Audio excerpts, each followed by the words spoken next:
pagpakanawag sa Ginoo sa kagutom nga ni sayuta,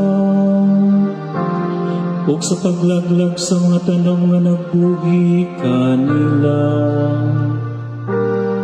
Iyang ipadala mo sa katao na kanila, si Jose nga gibaligya ingog sa kaulipon.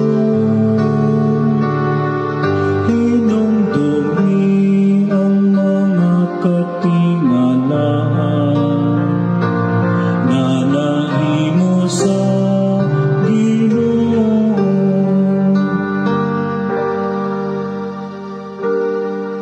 Ila siyang gikargaan og mga gapos, o gipusasan og mga kadana. Hangtod ngang iyang panagan na atuman, ug ang pulong sa Ginoo nagpakita sa iyang kamatinud-anon.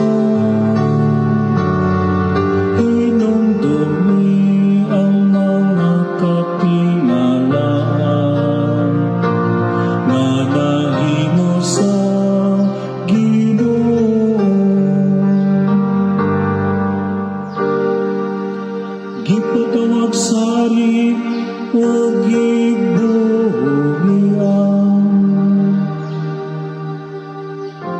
ang nagbando sa katawan, may palingkawas kaniya.